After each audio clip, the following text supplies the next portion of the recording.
Bullet से Deoghar bullet से देवघर घुमाई देबो म्यूजिक डायरेक्टर घुमाई देबो बुलेट से देवघर घुमाई देबो सिंगिंग बाय रोशन लाल यादव। देखे में लागल छही बात खिला खिला गे हमरा ये बगल तोरा पति लगे देखे में लागल छही बात खिला खिला गे हमरा ये बगल तोरा पति लगे चल संघवा में जलवा चढ़ाई देबो गे चढ़ाई देबो गे चढ़ाई देबो गे चढ़ाई देबो छौड़ी बुलेट से देवघर घुमाई देबो छौड़ी बुलेट से देवघर घुमाई देबो आहे गई बुलेट से देवघर घुमाई देबो देखे में लागल छही पातर खिला खिला गे हमरा ये बगल तोरा पति लगे देखे में लागल छही पातर खिला खिला गे हमरा ये बगल तोरा पति लगे चल संघवा में जलवा चढ़ाई देबो गे चढ़ाई देबो गे चढ़ाई देबो गे चढ़ाई देबो छौड़ी बुलेट से देवघर घुमाई देबो आहे गई बुलेट से देवघर घुमाई देबो चल बुलेट से देवघर घुमाई देबो साई रिकॉर्डिंग स्टूडियो दिल्ली। बुलेट से देवघर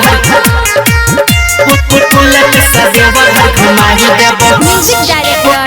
डीजे घुमाई देबो बुलेट से देवघर घुमाई देबो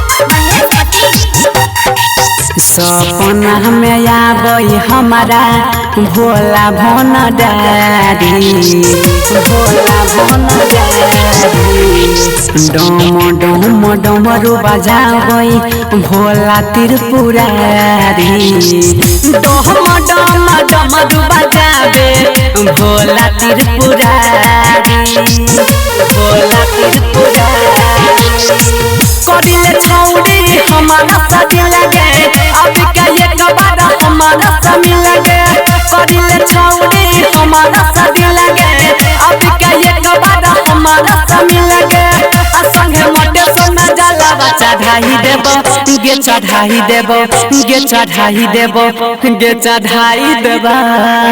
छौड़ी बुलेट से देवघर घुमाई देबो आहे गई बुलेट से देवघर घुमाई देबो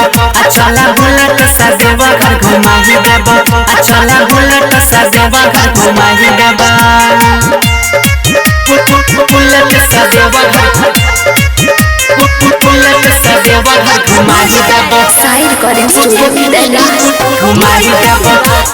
बुलेट से देवघर घुमाई देबो रौशन गुडू ने बुझाता तोहरा जा बात के तोहरा जा बात के यही जैसा गोरी ने लागे छौड़ी भोलेनाथ के यही जैसा गोरी ने लागे छौड़ी भोलेनाथ के छौड़ी भोलेनाथ के बाबा की भगवती में गजबे छठी लगे जमे सोहानी से एक बात मिलगे बाबा की भगवती में गजबे छठी लगे सोनिया गुडू से एक बात मिलगे चल शिव गंगा संग ही नहाई लेबो गे नहाई लेबो गे नहाई लेबो गे नहाई लेबो छौड़ी बुलेट से देवघर घुमाई देबो हमारा बुलेट से देवघर घुमाई देबो छौड़ी बुलेट से देवघर घुमाई देबो recording by Honey Star Delhi.